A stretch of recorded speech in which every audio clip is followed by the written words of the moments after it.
Se acerca. No hay escapatoria. Durante Halloween, desaparece el velo existente entre este mundo y el más allá. Y entonces se abren los infiernos.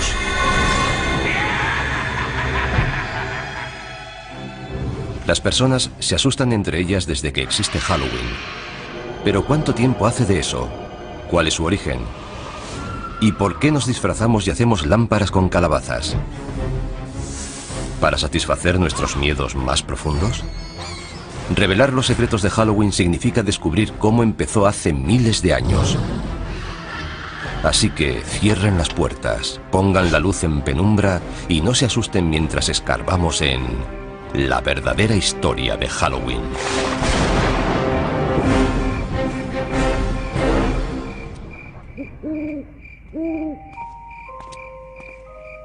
¿Cómo se puede describir Halloween sin que parezca que estás loco? Niños disfrazados van de puerta en puerta y nos amenazan. Nosotros, como respuesta, les damos golosinas. ¿Pero por qué? ¿Por qué tallamos caras en frutos y encendemos dentro velas? ¿Y por qué adornamos nuestras casas con ataúdes y tumbas? Lo cierto es que disfrutamos pasando un miedo de muerte. Halloween consiste en ser otro, en salir de nuestra propia piel. Lo soportamos porque sabemos que es solo una noche.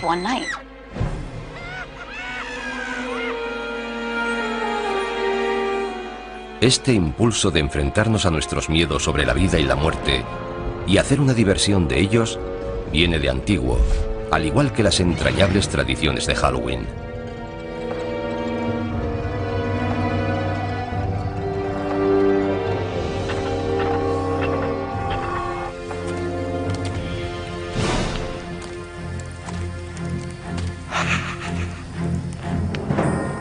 Tiene un origen muy antiguo que se remonta al calendario celta.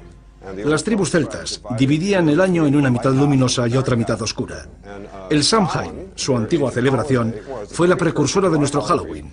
Representa el inicio de la mitad oscura. Hace miles de años, los celtas, una de las primeras tribus de Europa, celebraban con hogueras el Samhain, festival de la cosecha, la noche del 31 de octubre, para dar la bienvenida a su nuevo año. Para los pueblos antiguos, la cosecha marcaba la diferencia entre la vida y la muerte. Si se perdían los cultivos, la gente moría de hambre. La muerte siempre estaba cerca. La época de la cosecha podía ser bastante tenebrosa. Los días se hacían más cortos, las noches más largas. Surgen dudas sobre si habrá comida suficiente para todo el invierno. Supongo que es el origen de esta especie de pesadilla. Era como una especie de aviso. Llega el frío y la oscuridad. Juntaos, quedaos en casa y no mandéis a nadie solo en la oscuridad. Pero para los celtas había algo más en Samhain. El Samhain marcaba el paso de la luz a la oscuridad. Era un momento en el que el espacio se volvía permeable, flexible. Por eso no solo el espíritu de los muertos, sino también los de otras realidades podían vagar por nuestra realidad. Y los humanos también podían vagar e incluso perderse en el otro mundo. El velo entre la vida y la muerte era muy fino. Los vivos y los muertos se podían mezclar. Esa es la raíz de las celebraciones de Halloween.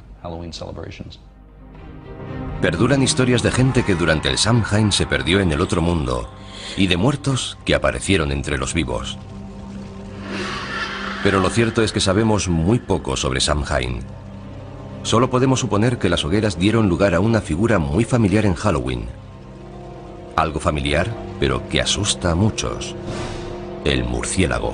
Antes de que existiera la electricidad, la única forma de ver a un murciélago era con el fuego. Y es bastante común verlos alrededor del fuego, porque los murciélagos comen insectos, y los insectos se sienten atraídos por la luz. Los murciélagos salen por la noche, y la noche era un tiempo que daba miedo. Si para alguien los murciélagos son lo mejor y lo peor de Halloween, se lo puede agradecer a pueblos antiguos como los celtas. Y no eran la única cultura antigua con costumbres aterradoras. Otros incluso visitaban a sus muertos. Muchas culturas dedican un día o un par de días a celebrar y reconocer la muerte. Un dato interesante es que gran parte de ellas, sobre todo las sociedades agrícolas, lo hacen en la misma época del año, porque en primavera las cosas surgen de la tierra, están muy verdes. Hacia mitad de verano se recoge la cosecha, y en otoño, cuando se acerca el invierno, las cosas mueren.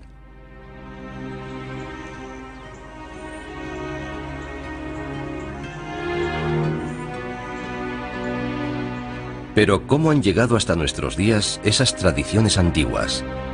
En la cultura occidental fueron preservadas principalmente por los cristianos. En un curioso e inesperado giro de la historia, cuando el cristianismo se comenzó a extender, adoptó y readaptó las costumbres paganas en vez de intentar acabar con ellas.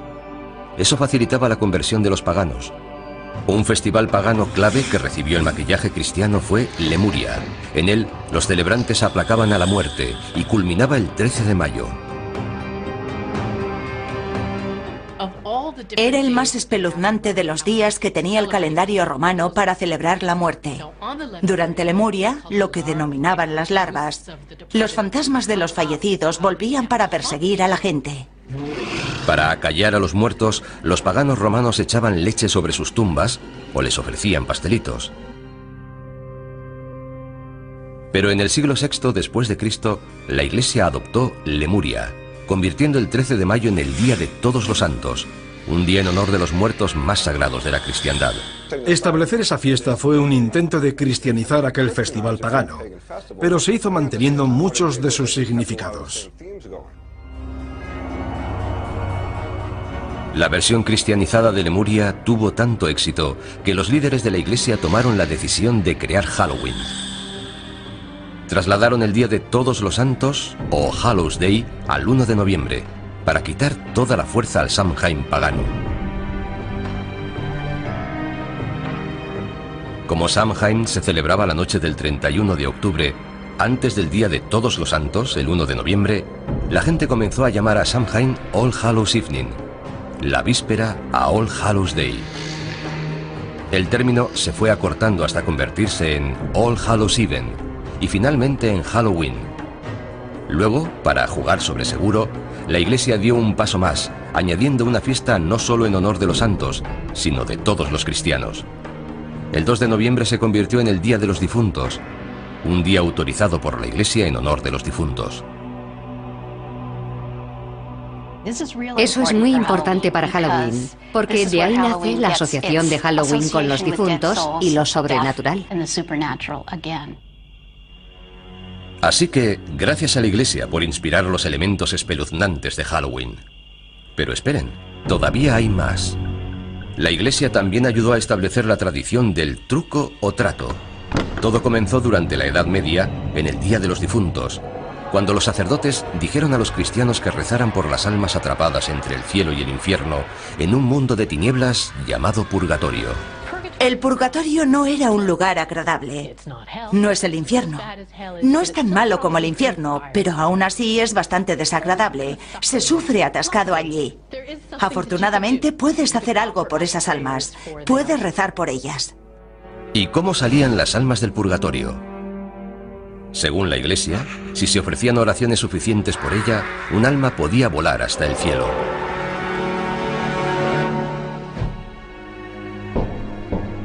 Esto condujo a una costumbre medieval que guarda mucha similitud con el truco o trato actual. Los niños recorrían las casas pidiendo pastelillos de almas, unos bollos especiados rellenos de pasas. A cambio de esas delicias, los mendigos ofrecían oraciones por las almas atrapadas en el purgatorio.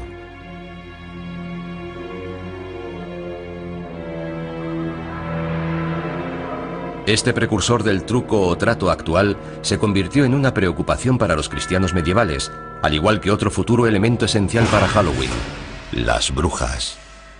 Para la gente de la Edad Media era perfectamente lógico creer que había demonios y brujas. Si había demonios y brujas y eran responsables de las cosas malas del mundo, era lógico perseguirlos y matarlos. Así veían el mundo. El pánico a las brujas del siglo XVI contribuyó a establecer el aspecto del personaje que para muchos personifica Halloween.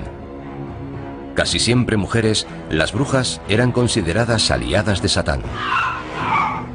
Seguramente eran curanderas que tenían remedios y ritos transmitidos oralmente de generación en generación.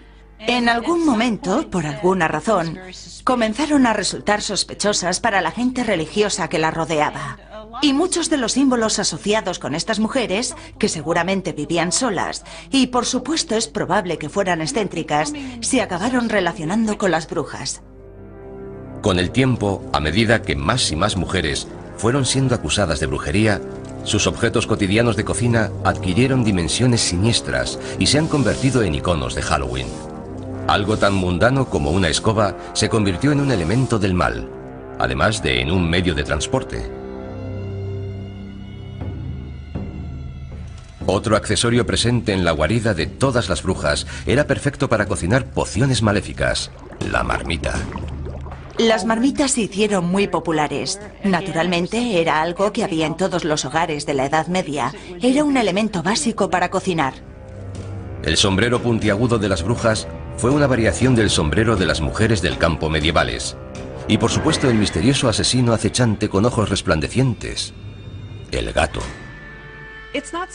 No es de extrañar que se asocie a los gatos con las brujas y Halloween. Los gatos son un poco enigmáticos. Además, suelen estar cerca de los fogones y de las escobas. Por eso se los asocia con la brujería y Halloween. Gatos negros y brujas, cementerios y fantasmas. Los elementos aterradores de la gran noche gótica norteamericana iban tomando forma. Estas figuras macabras no tardaron en pasar al Nuevo Mundo, donde han ayudado a crear el gran espectáculo que conocemos hoy.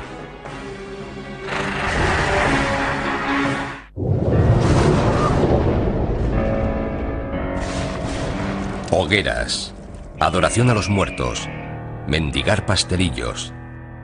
Los elementos del Halloween actual acosaban a Europa a finales del siglo XVII. Pero todavía no se habían unido formando una aterradora fiesta laica. La historia comenzó a consolidarlos y a dar vida a una extraña celebración de la muerte. La muerte es la base de esta fiesta. Tanto si se trata de la amenaza de la muerte, si hay una mala cosecha, el fin de una era y el comienzo de una nueva. Esta idea del ciclo sin fin de la vida y la muerte, de la renovación, forma parte de muchas celebraciones, no solo de Halloween. Este periodo vio la influencia constante de uno de los elementos más coloristas de Halloween: la máscara. Con frecuencia aparecía asociada a otra tradición de Halloween: la destrucción. Los pendencieros mendigos de la Noche de Todos los Santos consumían también buenas dosis de alcohol, y las peticiones de comida y bebida se fueron haciendo más amenazadoras. Las máscaras ayudaban a ocultar la identidad.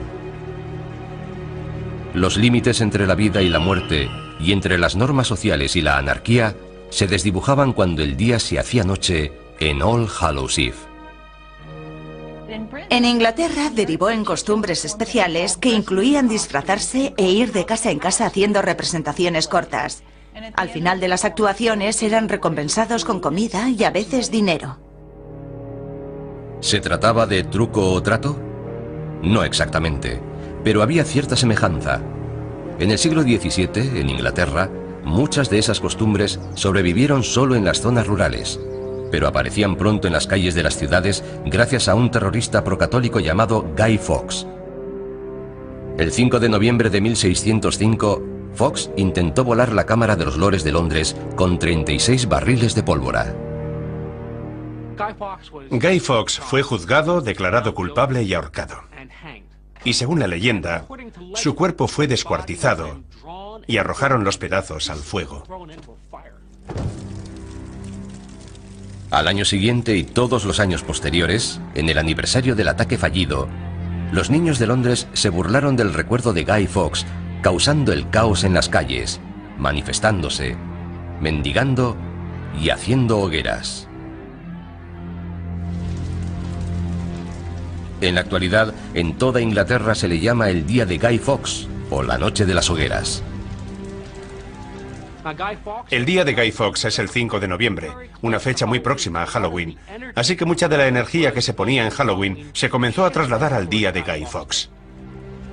Aunque todavía no se trataba de nuestro Halloween, tenía todos los elementos, niños y adultos aprovechándose de la oscuridad de la noche y divirtiéndose.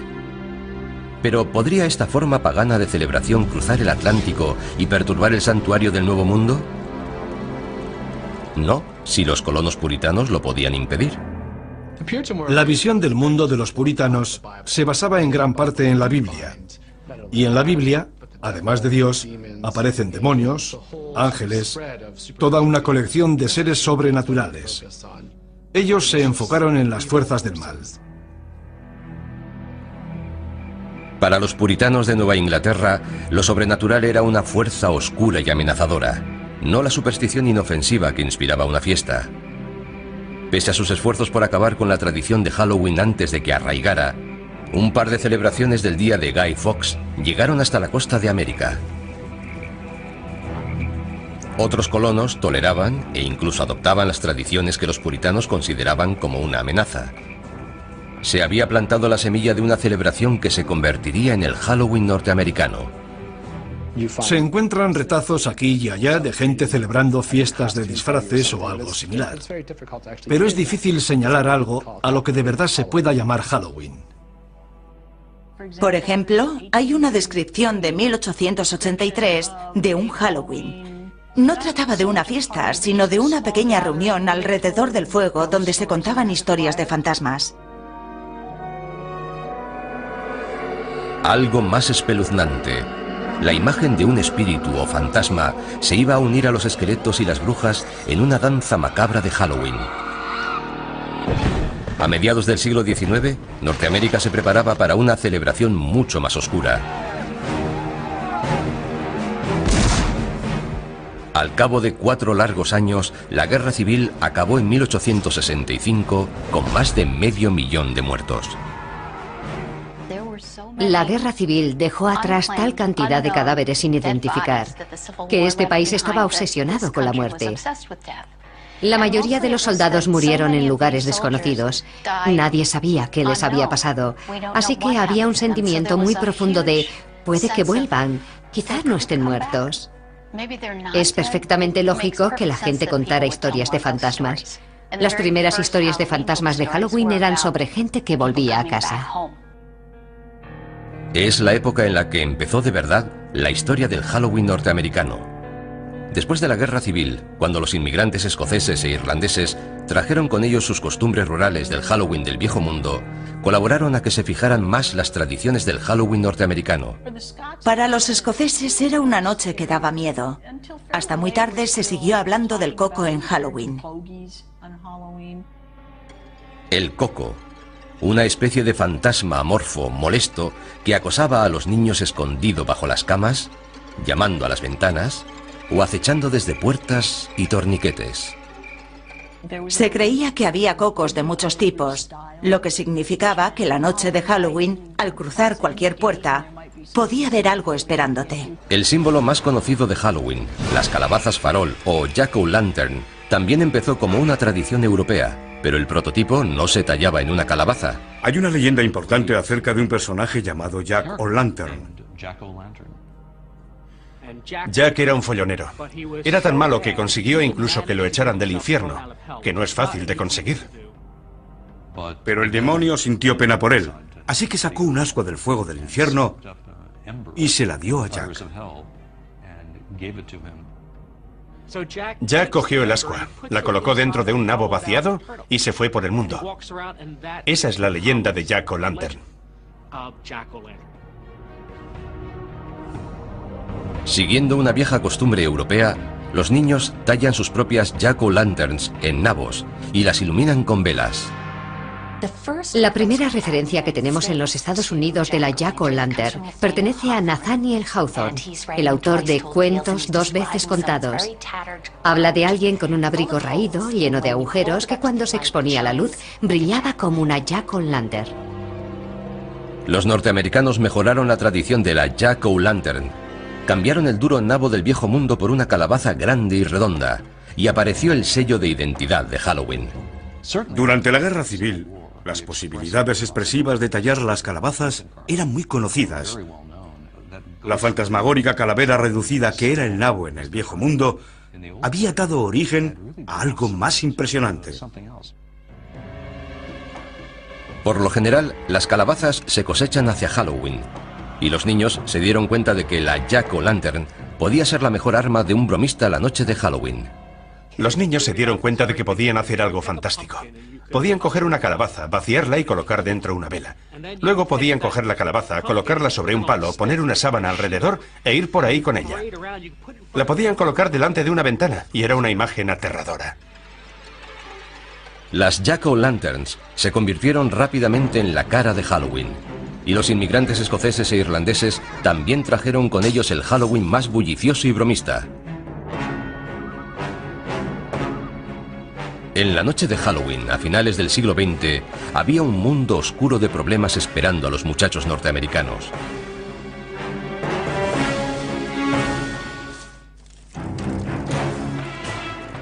Halloween había hecho un viaje oscuro y espeluznante desde su origen con los celtas siglos atrás. En la Edad Media se convirtió en una celebración cristiana para honrar a los muertos. Hacia el siglo XVI se convirtió en una bulliciosa celebración infantil marcada por las peticiones y las bromas. Hacia 1880, Halloween pasó a los pueblos y ciudades de América. Pero la fantasmagórica cara de Halloween fue reinventada con sombras horripilantes de naranja y negro a comienzos del siglo XX. Por primera vez, los artistas de la época unieron todos los elementos espeluznantes y los asociaron a Halloween. Esqueletos, telas de araña, calabazas y murciélagos establecieron el aspecto de Halloween que ahora conocemos. Entre esas imágenes están los fantasmas con sábana blanca. La sábana que llevan los fantasmas tiene su origen en la mortaja, la tela con que tradicionalmente se envolvía a los cadáveres antes de enterrarlos. ¿Y las Jack-o'-lanterns? La gran sonrisa recuerda el rictus de la cara del muerto, igual que la nariz triangular. Aunque se considere como algo divertido, la muerte sigue estando presente en esta imaginería. Los demonios con cuernos provienen de la descripción medieval de Satán. ¿Y las brujas? De la histérica caza de brujas que barrió Europa y la América puritana. Las brujas se hicieron muy populares en la primera mitad del siglo XX, por eso se relacionaron de forma natural con Halloween. Pero hubo un cambio en nuestra forma de percibir a las brujas. Las brujas del siglo XIX eran viejas, tenían la nariz grande y verrugas. Las brujas del siglo XX son más atractivas, lo que hace que Halloween, además de dar miedo, resulte un poco travieso. Halloween, además de vestir los viejos disfraces con disfraces nuevos, también iba creando nuevas tradiciones y bastante malas. ¿Se estaba saliendo de cauce Halloween a principios del siglo XX? Para desgracia de las autoridades y propietarios, la respuesta era sí. Se hacía cualquier tipo de travesuras imaginables. En aquella época la gente tenía carros. Los chicos mayores intentaban colocar el carro en la punta del almiar. Entre media docena de chicos empujaban para colocar el carro encima del almiar. Era muy divertido. No hacíamos nada realmente destructivo.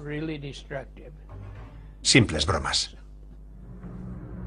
Pero otros realizaban bromas más destructivas. Las gamberradas, cometidas generalmente por adolescentes, acosaban ciudades como Chicago o Filadelfia. En la década de 1920, Halloween entró en crisis en Norteamérica. Las bromas de Halloween se habían ido de las manos. Las bromas destructivas iban más allá de aplastar calabazas. Los chicos colocaban pastillas de jabón en los carriles de los tranvías para que descarrilaran, y la gente resultaba herida. Quitaban los peldaños de la entrada de las casas, de modo que cuando la gente salía se caía y se hacía daño. Provocaban incendios, tiraban piedras contra las ventanas. Cosas realmente destructivas. En las comunidades rurales, los bromistas desmontaban carromatos y los volvían a ensamblar en los tejados. Quitaban las puertas de los cercados de las granjas para que los animales pudieran escapar. Esta broma era tan popular en algunos sitios que la noche anterior a Halloween se llamaba Noche de la Puerta. En otras ciudades se llamaba Noche Traviesa e incluso Noche Infernal. Las bromas de Halloween durante la Gran Depresión puede que fueran, en parte, producto de la desesperación de la época, una excusa para crear problemas. Pero ya había problemas suficientes por todas partes. Algunas comunidades no tenían dinero para alimentos y mucho menos para reparar los efectos de la destrucción. El Halloween de 1933 fue calificado como Halloween negro por muchos periódicos debido a la destrucción que hubo en las ciudades. Los chicos ya no hacían tonterías inocentes. Ahora rompían bombillas de las farolas, incendiaban edificios, rompían las ventanillas de los coches. Si Halloween quería perdurar, tenía que cambiar. Los colegios, los departamentos de policía y otras asociaciones civiles promovieron de manera muy activa la idea de apaciguar Halloween. También empezaron a organizar todo tipo de actividades para entretener a los chicos. Fiestas por la ciudad, concursos de disfraces, juegos, todo lo que se les ocurría para que la gente dejara de hacer gamberradas. Las empresas de artículos para fiestas, Denison y Beisel, ayudaron en los esfuerzos cívicos. Denison publicó una serie de guías de Halloween llamadas Libros de Duendes, que indicaban formas para transformar Halloween de una noche de gamberradas en una noche de fiesta. Denison fue una de las primeras empresas en darse cuenta de que se podía ganar dinero con Halloween. Comenzaron a poner a la venta su material para Halloween en tiendas de toda Norteamérica. También fabricaban máscaras y disfraces de papel. Ese fue el principio. Fue la primera vez que se fabricaban y comercializaban disfraces confeccionados específicamente para Halloween. Antes de eso, los disfraces siempre se habían hecho en casa. Cuando era niño no había disfraces de Halloween, como los que se llevan ahora. Ibas con mono, con vaqueros o con ropa desaliñada. Pero no ibas a la tienda a comprar un disfraz para Halloween. Simplemente ibas un poco llamativo. Los disfraces de papel eran elegantes y mejores que los hechos en casa, pero tenían sus inconvenientes. Por desgracia, mucho de aquel papel era inflamable. Me sorprendió la cantidad de notas de periódicos que encontré sobre disfraces que habían ardido. Al poco tiempo, otros fabricantes que se querían introducir en el mercado infantil de disfraces para Halloween comenzaron a hacer disfraces más duraderos. Los primeros disfraces confeccionados de Sears aparecieron hacia 1930 y ya no pararon. Los disfraces se inspiraban en los personajes de la radio y los tebeos. Disfraces para fiestas, disfraces para el campo, para desfiles callejeros, para fiestas en los colegios, fiestas en las iglesias. Halloween era un gran acontecimiento social. Los desfiles de Halloween también contribuyeron a sacar la celebración de las sombras y llevarla a la vista del público. Puede que Allentown, Pensilvania, celebrara el primer desfile en 1905, pero otras poblaciones no tardaron en seguirla.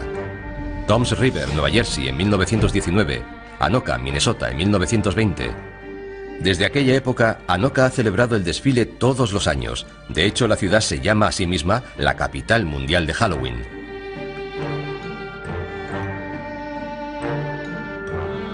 Todos estos esfuerzos por calmar Halloween funcionaron hasta cierto punto.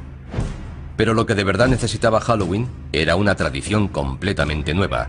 Y no tardaría en aparecer una, pero la nueva tradición no sería más que una variación de una costumbre muy antigua de Halloween.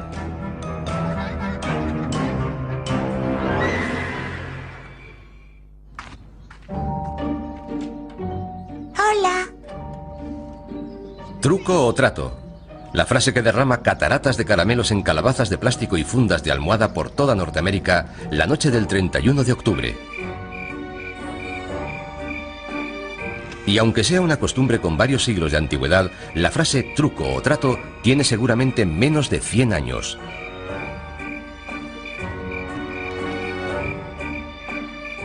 Truco o trato es algo muy nuevo. La gente cree que truco o trato tiene siglos, pero no es así. La frase seguramente tiene unos 80 años de antigüedad. La expresión proviene de una broma muy extendida y destructiva que se realizaba en Norteamérica en el siglo XX. En algún momento alguien tuvo la brillante idea de comprar a los gamberros. Los dueños de las casas sobornaban a los niños alborotadores con delicias hechas en casa, treats, como palomitas de maíz y manzanas de caramelo, para evitar las gamberradas, tricks. En 1939, la costumbre y la frase apareció escrita en la prensa. Doris Hudson Moss publicó un artículo en la revista American Home hablando del éxito que había tenido en Halloween abriendo la casa a los chavales del vecindario. Les dio golosinas y no sufrió gamberradas. Funcionó. Con la nueva costumbre llegaron nuevas delicias, no tan caseras como las bolas dulces de palomitas.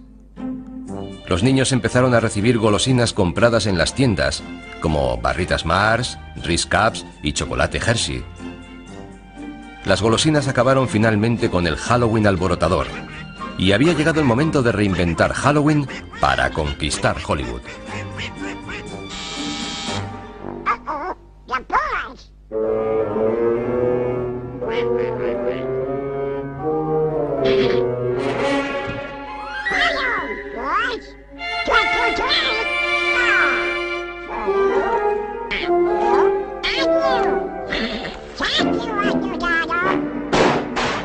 Halloween se estaba convirtiendo en un fenómeno de la cultura pop, una fiesta nacional adoptada por millones de personas que se lanzaban como carroñeras a disfrutar de dulces fabricados de manera industrial. De niño me encantaba Halloween.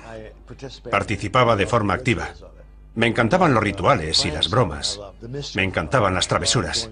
Me encantaba ir de casa en casa disfrazado pidiendo caramelos y la fiesta que había luego. Era algo fantástico. En 1966 Halloween encontró un hogar donde toda la cultura pop acabó por hacerlo: la televisión.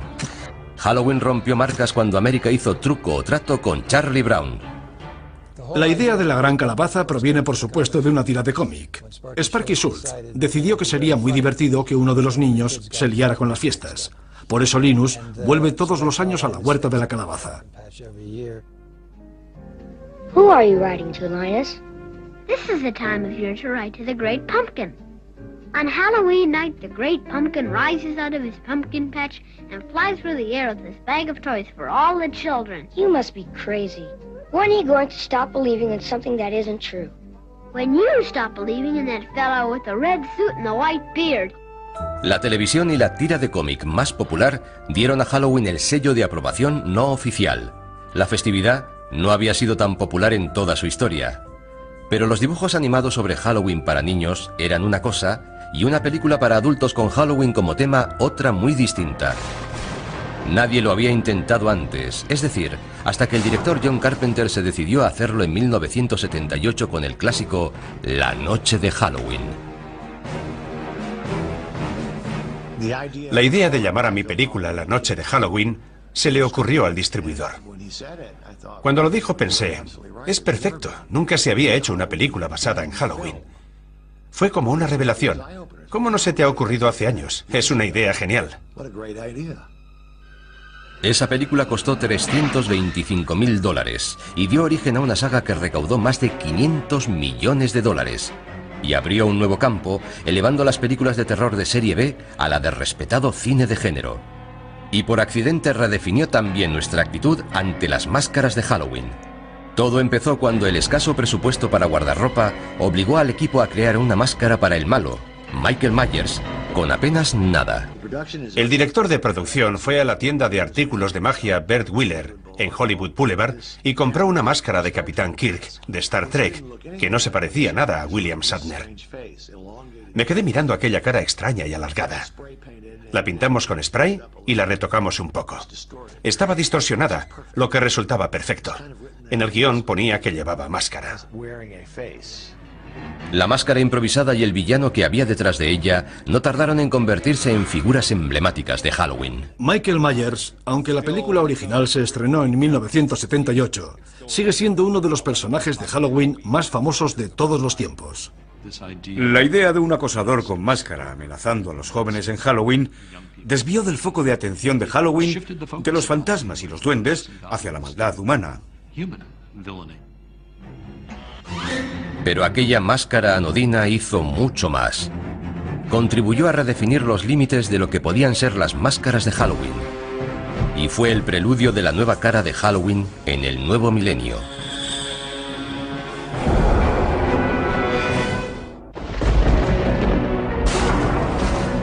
Durante cientos de años, las máscaras y las vestimentas han sido la forma de disfrazarse de los asistentes a las fiestas. Ahora se han convertido en un negocio que mueve millones. Una tienda dedicada a Halloween en Burbank, California, Halloween Town. Se ha hecho tan famosa que abre 12 meses al año para satisfacer las necesidades de disfraces de sus clientes. Teníamos este negocio desde hacía 10 años y queríamos que fuera algo especial. Así que decidimos abrir todo el año, tener una tienda permanente decorada de forma aterradora. Pone a la gente de humor para comprar en Halloween. Hay material para Halloween por toda la tienda, pero el corazón del negocio de Halloween Town son las máscaras. Tenemos decenas de máscaras, tenemos los mejores zombies, los mejores payasos. Las máscaras y los disfraces han sido siempre un buen método para librarse de las culpas. En una situación como Halloween, resultan perfectos.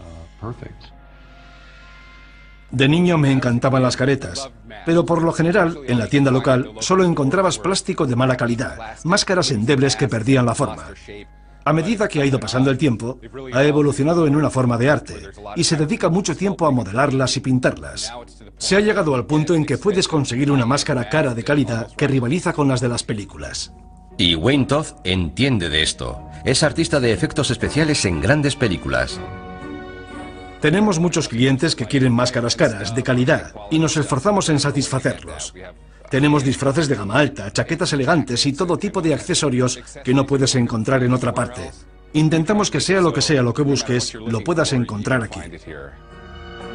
Las máscaras y los disfraces exclusivos de la actualidad están a años luz de los demonios, brujas, esqueletos y fantasmas de la década de 1960. Pero esa fue la década en la que empezó a cambiar el guardarropa de Halloween. Hollywood comenzó a influir en lo que los niños llevaban para convertirse en sus personajes favoritos de la televisión o el cine. En la actualidad, la tendencia se ha convertido en obsesión. Series de películas como Pesadilla en Elm Street, Scream y La Noche de Halloween han inspirado a legiones de niños a vestirse para matar. Llevar la máscara del asesino, del fantasma o del esqueleto te da una sensación de seguridad y también de poder. Porque el monstruo no te puede atrapar si tú eres el monstruo. Las máscaras de los asesinos psicópatas forman parte de la evolución de los gustos en Halloween. La única regla ahora es que no hay reglas. Las máscaras se inspiran en la cultura pop, la religión, la política, lo que sea. Y cada vez más las caras que hay detrás de ellas no son de niños, sino de adultos. Halloween se ha convertido en una actividad para adultos. Y no creo que fuera ese el caso hace 50 o 60 años. Se trata de un día específicamente dedicado a que puedas ser lo que no eres normalmente. Te puedes ocultar detrás de una máscara, puedes llevar ropa que jamás llevarías el resto del año, y la gente disfruta con ello. Lo cierto es que el Halloween del siglo XXI es tanto una fiesta para adultos como para niños. Tenemos niños que han crecido y sienten mucha nostalgia por Halloween. Así que Halloween vuelve a cambiar y se convierte en una celebración para adultos. El negocio actual de Halloween atiende a todo el que se quiera unir al espíritu de la celebración con fiestas temáticas y atracciones como casas encantadas.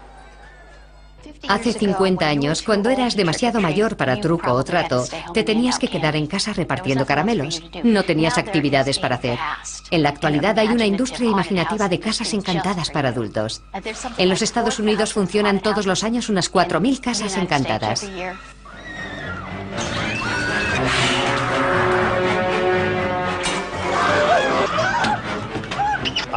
Adoro las casas encantadas, me fascinan. De niño, en cambio, me aterrorizaban. Pero las casas encantadas no son el único lugar en el que se puede encontrar adultos en Halloween. En lugares como el desfile de Halloween de Greenwich Village de Nueva York o el carnaval de Halloween de West Hollywood, la fiesta se introduce en el lado salvaje y pícaro. Por supuesto, el desfile gay de Halloween es un gran acontecimiento en San Francisco, en Los Ángeles y, por supuesto, una parte importante de la celebración de Nueva York. Pero la idea fundamental es poner el mundo patas arriba y ser quien no eres, o ser quien te gustaría ser. Se trata otra vez de la voluble obsesión norteamericana de la autotransformación. Creo que eso es lo que de verdad da vida a Halloween en Norteamérica. Este Halloween sexualmente liberado a veces cruza la línea a adultos y solo para adultos. Si observas los disfraces que se venden en la actualidad para adultos, los disfraces para mujeres parecen disfraces de prostituta. La enfermera sexy, la criada sexy, la sexy lo que sea. Ahora, los adultos están yendo un paso más allá. Se aprovisionan de golosinas hechas especialmente para Halloween y acompañan a sus hijos de puerta en puerta la noche de Halloween. Los que se dedicaban al truco o trato en los 70 y los 80 aprovechan la oportunidad de revivir el Halloween de su infancia y se disfrazan por completo, supuestamente para vigilar a sus hijos. Halloween ha asustado a los niños durante años y ahora asusta también a los padres. Les da miedo mandar a sus hijos sin supervisión a un mundo hostil lleno de caramelos envenenados y manzanas con cuchillas de afeitar. Pero no deberían tener miedo. He crecido oyendo hablar de manzanas con cuchillas de afeitar. Está claro que se trata de una leyenda contemporánea, de una leyenda urbana. Existe una gran preocupación social al decir a los niños que acepten caramelos de desconocidos. Así que han surgido muchas historias sobre cuchillas en manzanas de caramelo, etc. Todos los años los padres se preocupan mucho por ello. ¿Han existido alguna vez manzanas de caramelo con cuchillas? Creo que en un par de ocasiones. Pero por supuesto habría que preguntar qué fue primero, la historia o el suceso.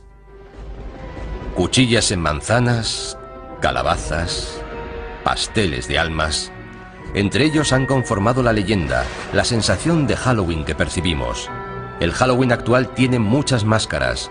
Es un día para que los adultos exploren un poco más sus fronteras. Muchas mujeres quieren tener un lado sexy y solo lo manifiestan en Halloween. Quizá deberían hacerlo con más frecuencia. Pero Halloween sigue estando dominado por los niños. Cuando eres niño, tienes una noche al año en la que mandas. Te tienes que disfrazar, tienes que ser algo que no eres normalmente, e incluso te pagan por el placer de hacerlo. Es una fiesta asombrosa. A Halloween no le gusta que le amansen su energía. Su aspecto rebelde surge siempre por algún lado.